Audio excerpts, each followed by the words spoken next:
Hello, everybody. Welcome to another episode of the Thriving Adoptees podcast. Today, I'm delighted to be joined by Ryan Craig. Looking forward to our conversation today, Ryan. Really looking forward to it, my friend. Yeah, thanks for having me. Yeah. So, thriving. What does thriving mean to you, Ryan? Um, that's a hard question. I because I think the world has a lot of ideas about what thriving is. That thriving is having the nice car, having the perfect job. Um, all these ideas about what thriving is. But to me, thriving is in its most base form is loving people when you feel unloved. It's caring for people when you don't feel cared for, feeding someone when you're hungry. I think thriving is reaching a point in your life when you've decided that no matter what the circumstance, you're going to be your best and you're going to share that with people. So it's thriving. Really, people describe it often as it's all about what you have and a state. But for me, thriving is more about letting go and just kind of leading your life with joy. Yeah, I love it. Yeah, yeah, I love it. I knew you were going to come up with some really good stuff from the conversation that we had last time, Ryan. Yeah, So, I had to um, think about it a lot because yeah, I have a lot of ideas, but just trying to put something that is really such a big and valuable concept into words is tough. yeah, yeah. Um, so the first thing was I thought you were going to go so it's not in the outside world, right? It's not in possessions, it's not in the American dream or the British dream. um it's not in the material stuff. Right? So that bit from our conversation last time, I didn't expect you to say, but I know that that's where I know that's where your heart is, right? Right. But then when you said loving people when you feel unloved, that that really Right. took me back because people would normally say, well, it starts with us loving ourselves. Yeah, yeah, for and sure. and then and then we can share the others. But you flipped it around the other way, so it's basically putting other people first. Yeah, I find that when I could really say that I'm thriving, um, I always attribute that to finding joy. And for me, I always find the most joy when I'm giving and I'm loving and I'm doing for others. So um, for me, I feel like I'm thriving when I'm contributing to other people finding that and other people thriving. For me, that's where most of that comes from. Yeah. So we kind of normally hear about that sort of, joy from giving. That's only kind of like on my radar, or more on my radar around Christmas time. We think of it like that, but that's not what you mean, is it? No, no, I think and it's easy to fall into that idea that, giving is a charitable donation or volunteering. But for me, it's finding the small opportunities every day to let someone feel appreciated for something they feel no one saw them do, or um, saying thank you to someone that is doing something for the millionth time and they're going to do it a million more times and they never expected a thank you.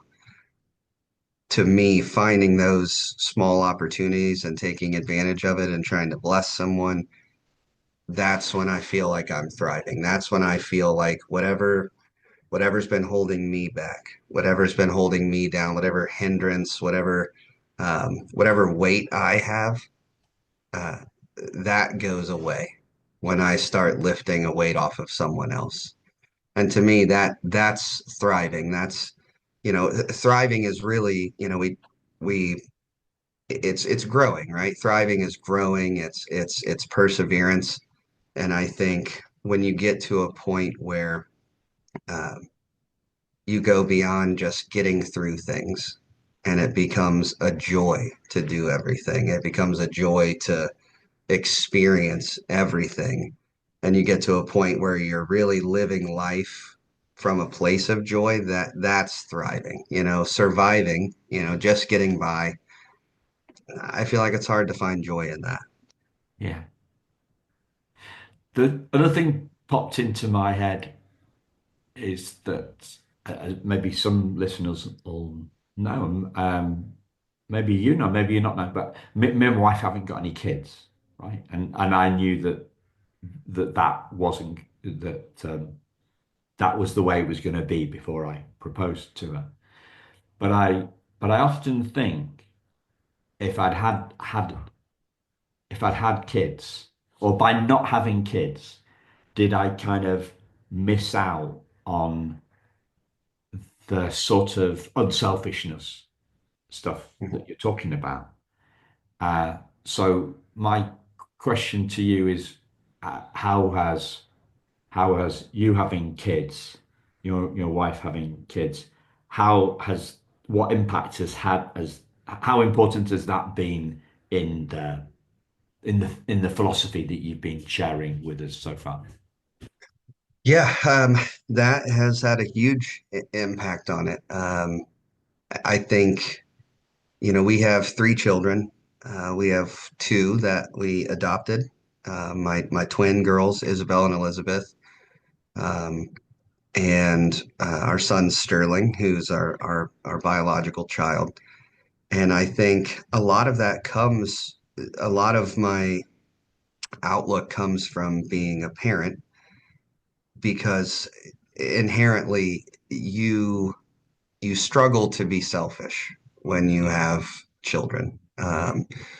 It's a struggle to put yourself first, even something as simple as eating a meal, because, I have a 9-year-old with ADHD, and if I'm eating something that he likes, he's going to enjoy that with me, whether I like it or not. So I think for me, having kids and having that relationship, that person that relies on you for everything, for their material needs, their emotional needs, their spiritual needs, a being that looks to you for reassurance, for comfort. This really this really ties all that together. Everything you do starts to be for them. When you start thinking about who am I, what value do I have, it the word parent starts coming up, and it really, I think there are so many opportunities to lean into, my definition of thriving is, uh, loving when you feel unloved. You're loving and caring for these kids. You're going out of your way to give them the life that you feel they deserve. And there's usually not a thank you. There's not always gratitude because they don't grasp the weight of what we do as parents and what we sacrifice as parents. So I think being a parent has hugely informed my idea of giving no matter what, loving no matter what. Yeah, it's funny you said no matter what, because those were the words that were coming to my mind, the no matter what thing. And I was also thinking uh, about my own experience and how my parents prioritized and what came first for them. And and when you've got when you've only got your own experience to go off, it's kind of tricky because you haven't got a comparison. You haven't got a comparison. So in the world of, um, I'm not quite sure where I'm going with this. Well, I know where I'm going. I just don't know in the next sentence. Without a comparison, it's hard to judge, right? Um, However, when I have spoken to some of the adoptees that I've spoken to for the show, it's been very clear that their adopted parents were putting themselves first, not their kids. And so a guy I interviewed last week, he talked about he was his job was to make keep his mum. He said keep his mum happy, and I was thinking, well, keep his mum happy, and the arrival, like make her happy in the first place, right? And that seems to be at a complete 180 from what you're describing, right? Right. And I was adopted, and so I understand. Um, I understand the emotional complexity that comes with that, and the fear of having these new parents and a new parent and trying to understand what do I do? Because as all children want to do is make people happy. All children want to do is feel loved and um, they want to impress. They want to show their value um, from a very early age, and I think that's doubly hard for um, children that enter an adoption situation. And so for my girls, I had the unique perspective of understanding that they want to be loved, they want to impress, they want to show their value because they're coming from a situation where uh, they're questioning that value. Why was I not good enough? Why am I even in this situation?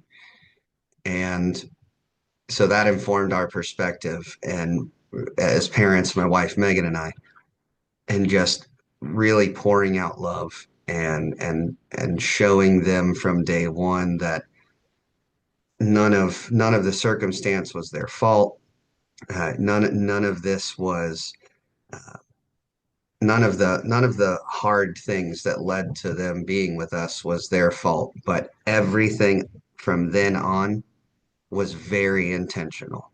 You're here because we want you here. We pour love out on you because we care about you. And so just trying to show them that there was very little intention and chaos before, and that now things are very different. Everything's done with intentionality, and you have to do that. You have to manage a relationship.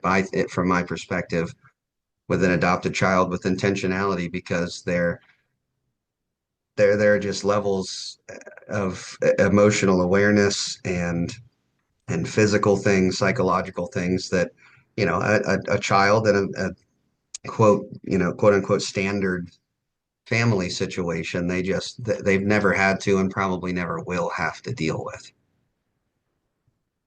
Yeah.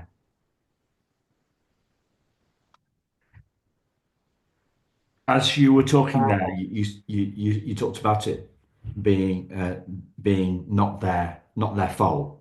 The situation's not their fault. And as I scribbled that down for my notes, so I look to pick up on what people say, and when I write the show notes for the pod, um, I saw that the fault word, the fault um, word jumped out, right? So we can look at fault as in it's not down to us, but we can also look at fault as in something wrong with us. And I wrote down not their fault, and then I put / faulty. right? Right. And I between college and between school and college, I worked in a coffee factory in Berlin before the wall came down. And I used to, my job was to watch these machines for them breaking down. And I had another job which was to collect the bricks of coffee that were where the vacuum had gone, right? So these conveyor belts. The conveyor, but the coffee came in those, like those vacuum packed bricks, like the little thing. They came down on this conveyor belt, and then just before they went into the packaging machine where the box was wrapped around them, there was a little sensor that tested the vacuum. If the vacuum had failed, then this almost like a fist came out and and punched the faulty packaging into a bucket, right? And one of my jobs was to slip that pack or loads of those faulty packaging into another into another bin that was be then full of coffee, and that would go round back round and it would be repackaged, right? And that was the thing that came to my mind in terms of a metaphor for faulty. Right.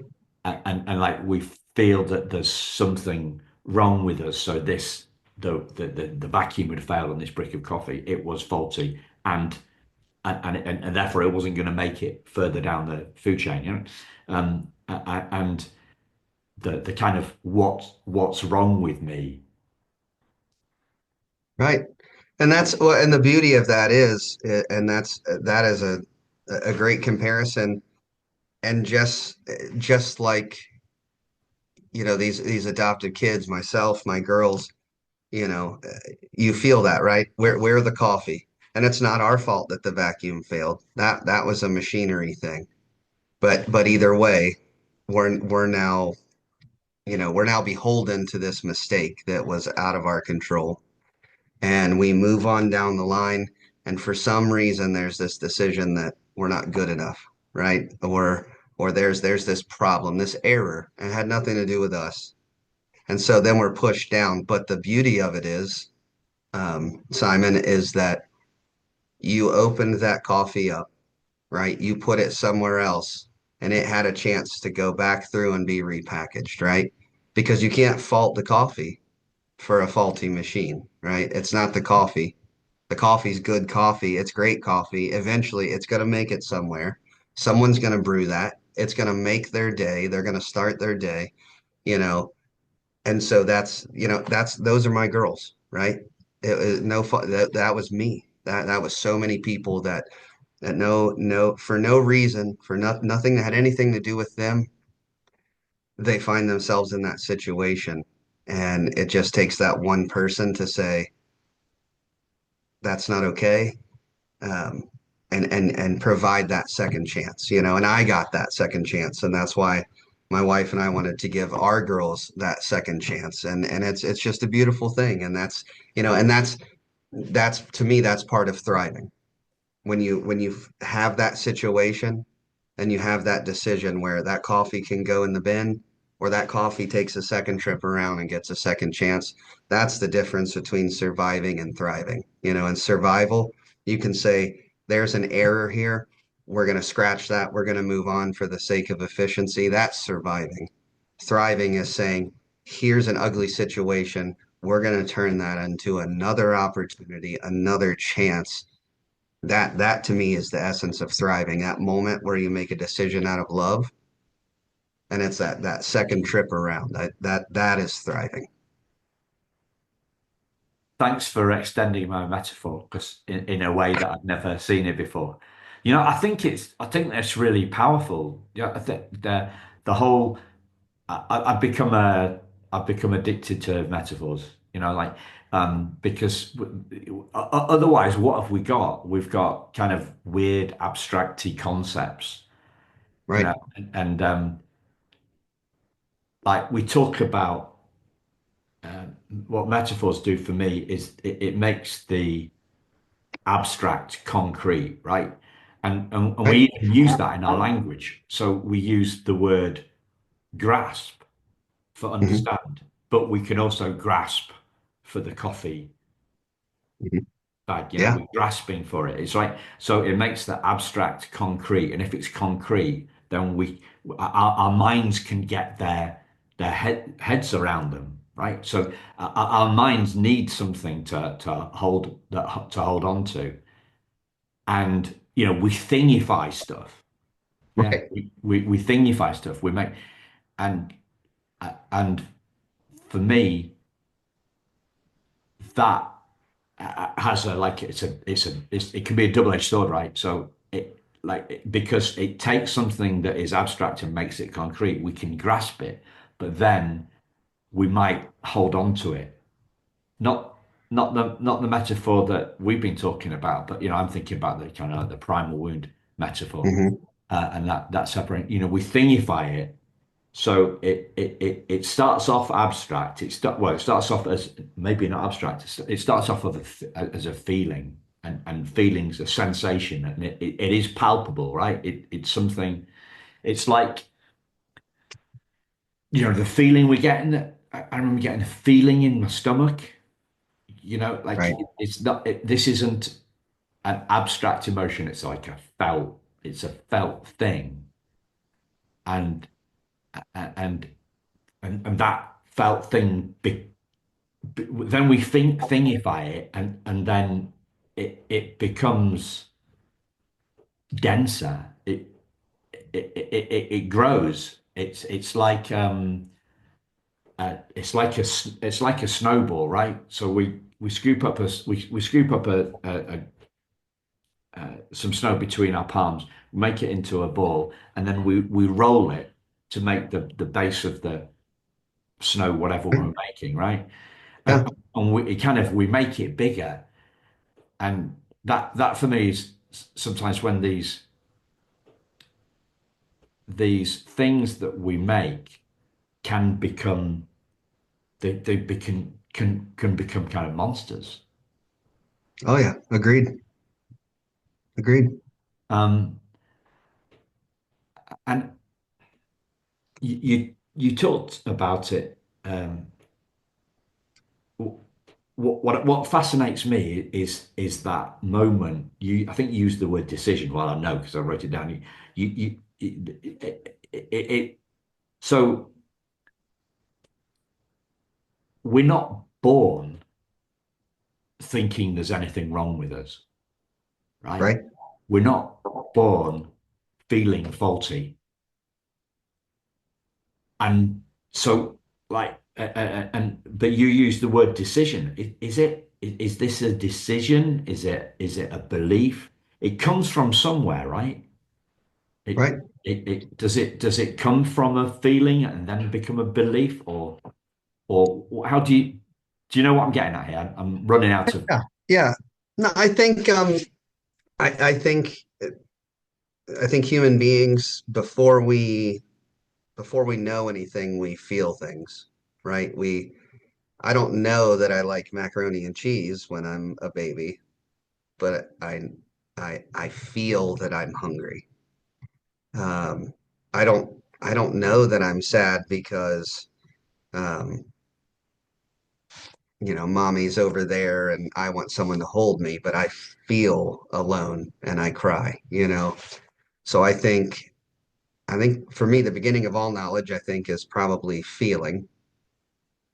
Um, and then we start ascribing acquired knowledge to that, acquired information. So I think um, I think no child is born feeling worthless or believing that they're unworthy of love or that they're undeserving or not enough. Um, I think they start to feel lonely. I think they start to feel um, a disconnection where maybe there should be one, and then I think. as we get more information, that informs our ideas. You know, I see other kids with their parents. I feel alone, but now I start to think, why am I not like that kid? What does that kid have that I don't have? And so I think we start to feel and then we start to learn. And I think one of the biggest problems is that we start to learn lies, you know, for years and years. I'm 36 years old. I've processed a lot of grief and trauma and learned so many truths through hard work, you know. But at the start, it was I feel this way. I feel hurt. I feel abandoned, and then I'm supporting my feelings by seeing that, you know, my birth mother, who I do know and had sort of a relationship with off and on, you know, I would see that there are other things that she's making a priority. There are, and then, you know, we just really we dig deep into information, and uh, we start compiling that information, and we start telling ourselves stories, and we start asking ourselves questions, and I think we start hurting ourselves by doing that. Yeah. You've got a real gift at describing this, my friend. I guess it's not a gift you'd want, though, is it? I mean, Yeah, I well, mean, it's come through yeah, um, years of trying to articulate how I'm hurting and trying to articulate how I feel. And then, um, you know, I've worked with youth for many, many years through my church, and, you know, then with my own children. And, you know, now I work at a charity that supports foster children and foster families called Hope's Closet. And I, I've had to find a way to articulate my pain and the growth and the way I've been able to get, you know, to get through it. Because if I couldn't do that, I can't help someone else do it. Right. And like I said, for me, thriving is is going beyond, is taking what I have and sharing it. And so I've had to become articulate so that I can help, because that's all I ever want to do is help. yeah. One of the things that really popped out in that gorgeous segment, you talked about learning lies, and you talked about stories, and there's a lot of stuff about stories in adoption land. Hmm. One of one of my biggest concerns is because you're right. There's that we do learn a lot of lies, right? So what if our stories are do you use this phrase in the States, a pack of lies? Do you, yeah, you Yeah, use that? Yeah. So what if our stories are a pack of lies, a story about who we are? I'm really talking about here, I think, our most essential. What if we're learning lies, and we've got um, there's a lie going on within us about who we are, and then we're sharing and repeating that lies, then that's we're back to my snowball. You know, people talk about that word, don't they? They said, "Oh, it snowballs." You know, yeah. um, what there's a danger there, isn't there? I think there really is, because I think um, when we start learning these lies, and we start incorporating that into our story. um, I think all of us, I think every human being is searching for truth, right? This big existential truth, the truth of, you know, who am I supposed to have in my life and my connections, you know. We're looking for truth. And so when there's a convenient lie or even one that's just repeated often enough, I think sometimes being being broken people, we accept that lie because it's there, because it's not sometimes convenient, but sometimes it's just what we've heard over and over and over again. For myself, with my mom, I her name was Missy, just over and over again the lie that um, she wanted to be with me. She for whatever reason she just couldn't be with me. That she would come back someday. That there were these forces that were keeping her away from me, right? Because that's convenient.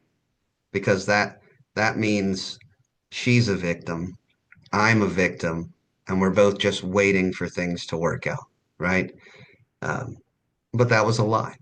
She was focused on other things. It was better for me. I know now that she was not the best person to raise me, to be in my life, to be a parent and a driving force. Um, but it's very easy. It's very easy to latch onto that lie. And until I found a way to free myself from that and to realize that there was so much more freedom in the truth that she's not coming. I'm on my own. That she's not a victim necessarily. I'm not a victim. That we're both just dealing with the situation. And it's hard. It's hard. It takes people lifetimes to free themselves from the lies and the stories that we tell each other. And it's the questions. The biggest thing I think that gets in the way of people thriving and finding freedom and finding their joy is questions. It's the what ifs. What if my parents had met 6 months earlier, then maybe this would have happened, and then maybe this, and then I have another question, or what, is it me, or is it a thing I've done? Because we start layering these questions, and we start building a narrative that's not true. We create this soap opera, and it's all lies, this telenovela of lies, and eventually we get to a point where we're either stuck in that and we're miserable, or we have to start digging our way out, and it's a lot of work. Isn't the central lie the one that we make up about ourselves being faulty? Absolutely. I think that's it. All stems from that. It all stems from that, and society is doing a bang up job of selling that to people that we're broken, right? I think because we experience moments of brokenness, or because there's brokenness in our lives, there are moments that are faulty, that we start saying, I'm faulty, I'm broken. And I don't think that's necessarily the case. There might be um, previous conversation we had, there might be chinks in that armor, there might be scratches and dents, but what's underneath isn't damaged, and we aren't our armor, right? We're not our armor. We're not the things that happen to us. And the world tries to tell us, Instagram, at any website, pick a website, they try to tell us that because the hard thing happened, you're broken, and there's books about it, and there are podcasts about it, but we're not those broken moments. We're not broken people. We could be in broken situations. Um, but we're so much more than the things that happen to us. I just got a warm buzz all over me. I love the chink of armor. So can you dive into that? Can you just break that down a little bit in case it hasn't landed? Yeah, I mean, the idea of self, who we are, thing, our soul, whatever you want to call it. Um, we go through things and we experience loss. We experience um, betrayal. We experience uh, all those hard things in life. And and it feels like we're broken sometimes. And I think the world tries to tell us that we're broken, that we're unrepairable, that this wound is so deep that you'll never recover. But um, I think we all have on armor, and in battle, there's going to be damage, and there will be pieces taken out of that breastplate. There will be a dent in that helmet, and I'm not saying it's not going to hurt. It's going to hurt. Anyone that's ever worn a bulletproof vest, you can get shot and you can survive. It might be hard to breathe. You might have a broken rib. Um, so those things are hard, and there might be lasting effects, but what's underneath isn't fundamentally changed. I'm still me. And those things that happen only have they only have as much effect on us as we allow them, right? If I start saying Ryan is his armor, I've changed my perspective and I've taken that damage on. I've taken on the identity of that damage and that harm, and that's not me. And I think that's thriving when we get to a point where we say, I'm not the outer layer. I'm not those things. I'm underneath here. I'm me, and it's hard. It's hard. It's not easy, but when you get to that place, that's why joy is a word that comes up when I think of thriving, because to thrive to me is to shed all that and to be free of that weight. So what you're saying in a nutshell is our experience isn't our identity, and nor are our feelings who we are. Absolutely. We're so much more. Did I tell you? Did I share this the stab vest story with you last time? Because when Which you one? the stab vest story, because when you talked about Kevlar, I Yeah, I I, I the stab vest story that I have came to mind. Did I tell you about that? I didn't you? I don't think so. No. So we watch a lot of television. Well, we watch a lot of television, 2 or 3 hours, maybe 3 hours television after we've had our meal, because we don't have the kids, um, distracting us. And we watch a lot of cop shows, and so this story came to me. This analogy came to me, like, so you're a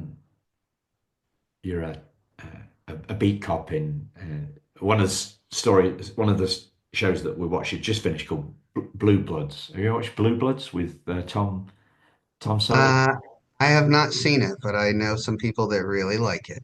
Well, yeah, it's really cheesy.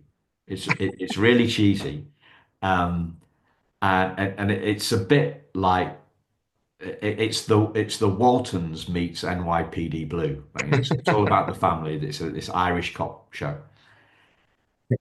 Uh, so you're a beat cop in New York, and you're walking your beat, and then there's this dark alley.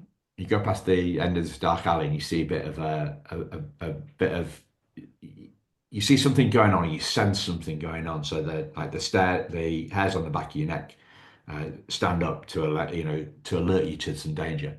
And but you're a copper, so you go towards it. You go towards it, and as you go down this dark alley, there's just one light, right?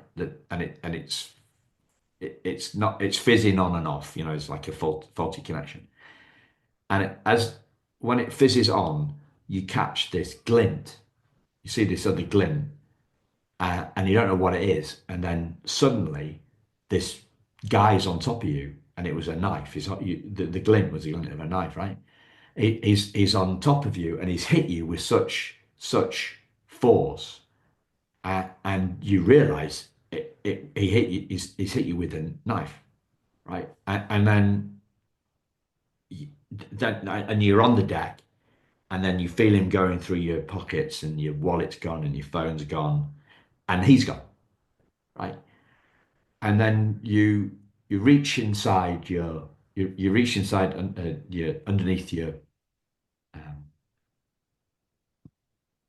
underneath your uniform and your jacket, and your hand so you think you've been stabbed, right?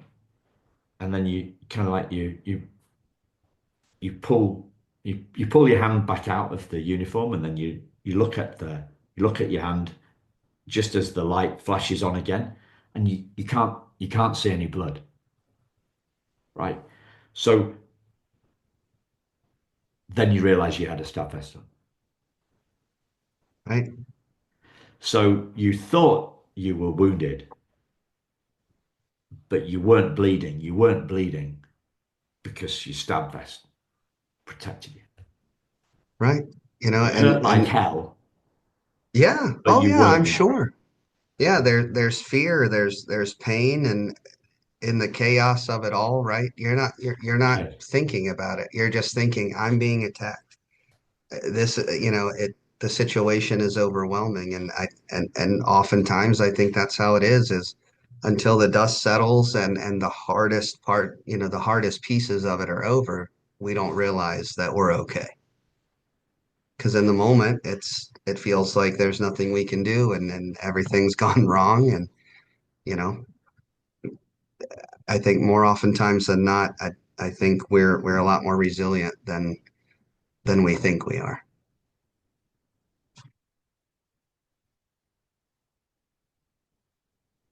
So I've got this theory that resilience is recognized rather than strengthened.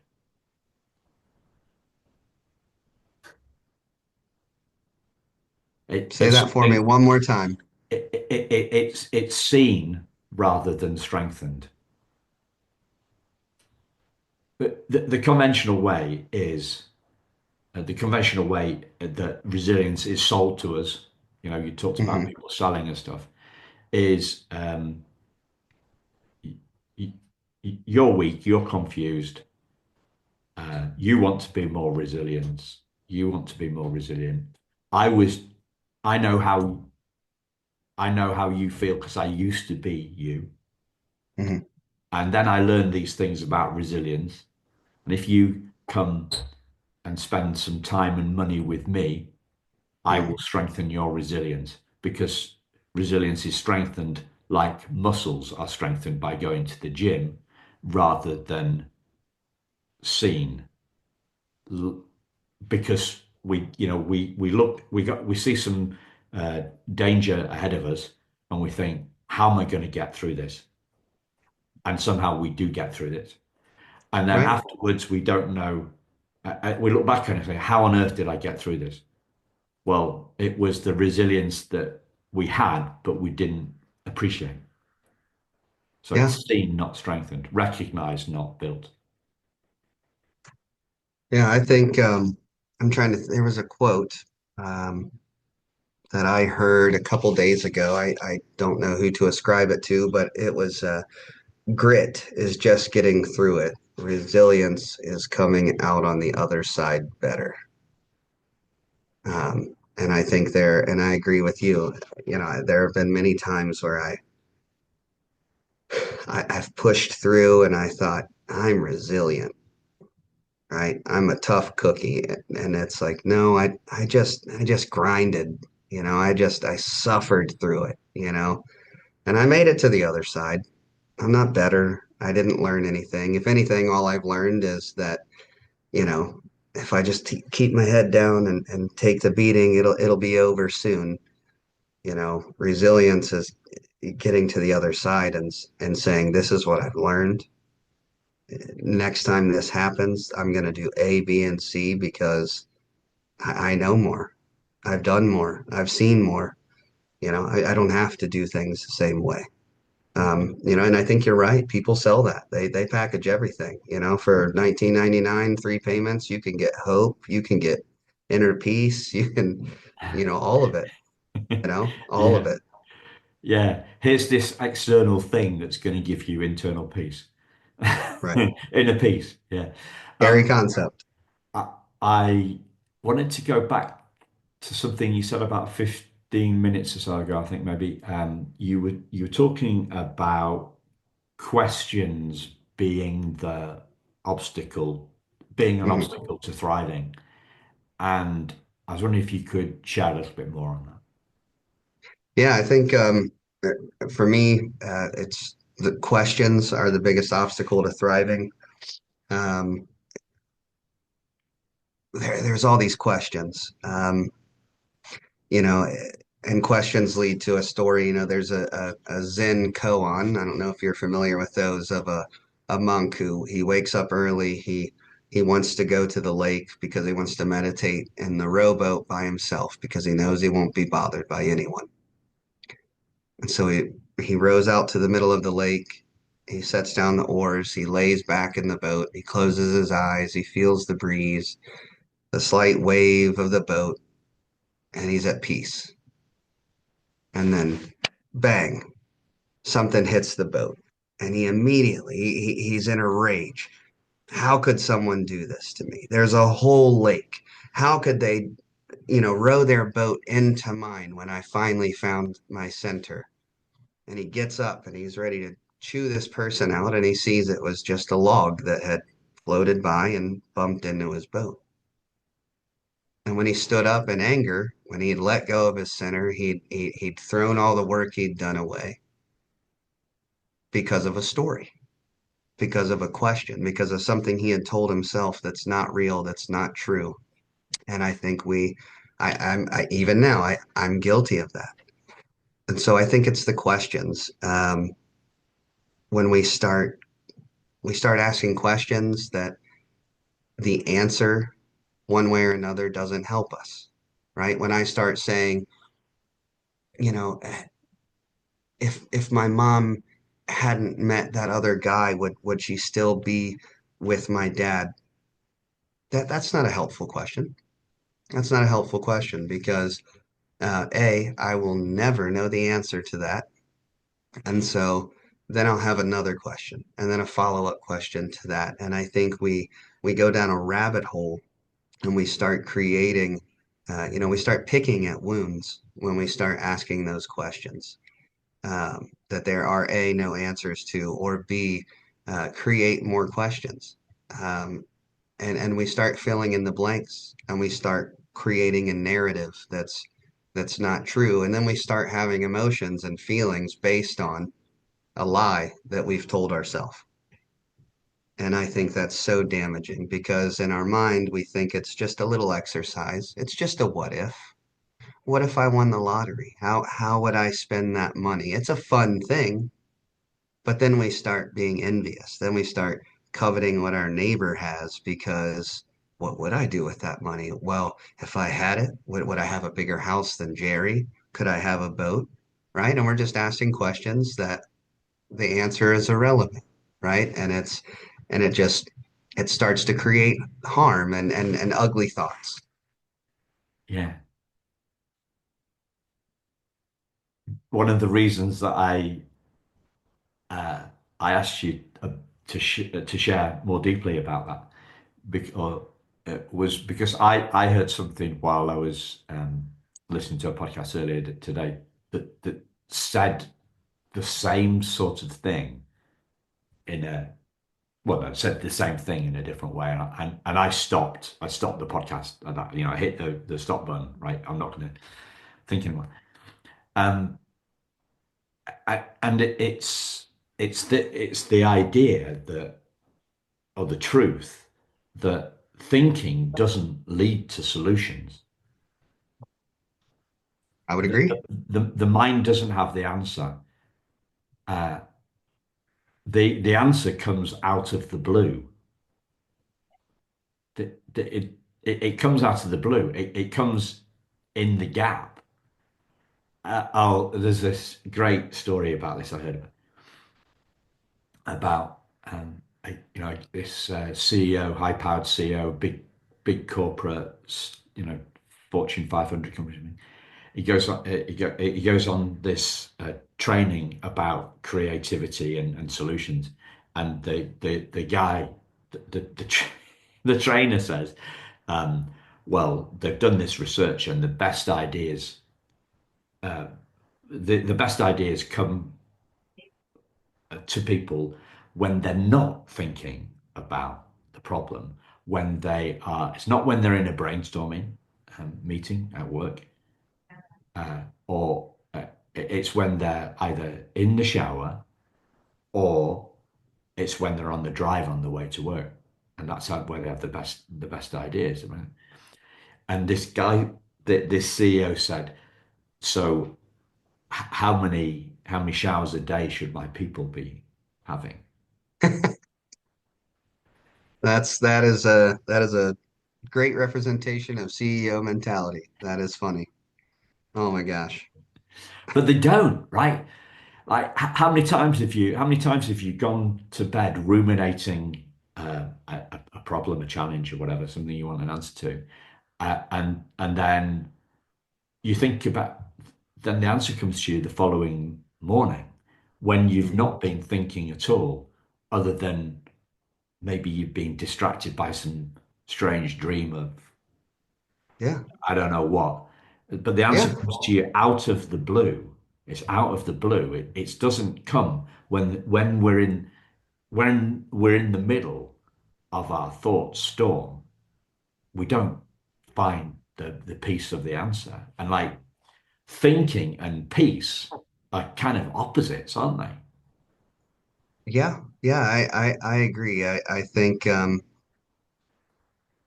when we finally let go and we settle into the quiet, that's when we find, I won't say we find the answers.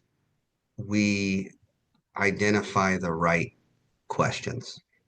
I think that's the big thing is, when we sit in the quiet, we start to let go of all of that continuous talk, all the lies and the things that, are the worst part of ourself is trying to convince us. Um, and we take a deep breath, then I start to ask questions instead of, why didn't she want me? Uh, what was different from me than other kids? Why don't I have a mom like so and so? And I ask the question like, how can I find a woman to be a mother to my children that is infinitely better than what I had? How can I, another question is, what can I do to help make sure that my children never have to ask those questions? They never have to wonder because they know. I make sure they know. And so I think while questions can be the biggest hindrance, the biggest thing getting in our way of thriving, reframing that and starting to ask the right questions, starting to boil it down to what are the things I can do uh, to be better and to do more and to love more and to love more fiercely. When we start asking those kinds of questions, like you said, those answers they come fairly easy because we're asking the right questions. Yeah. Um, and I think that's when we start to thrive. We start finding that joy, we start asking the right questions.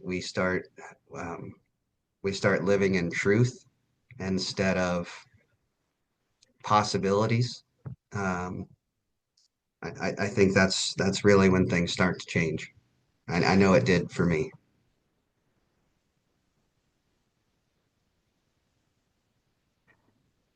Wow. That feels like a good place to bring it in, Ryan. Sure. I'm just grateful for the opportunity to share.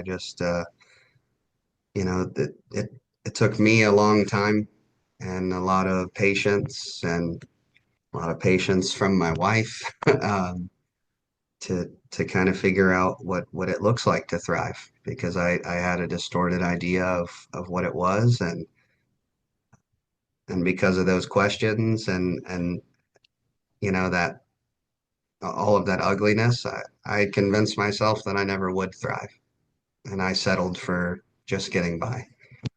And when I started to find my joy and I started to love as big and as much as I could, all that went away. And now I'm thriving and we're here and we're talking about it and it's such a joy. I mean, it's I'm very grateful for the opportunity to share. I'm grateful for you, my friend. I'm grateful Thank you. to you, listeners. We're both grateful to you, listeners. And we'll Absolutely.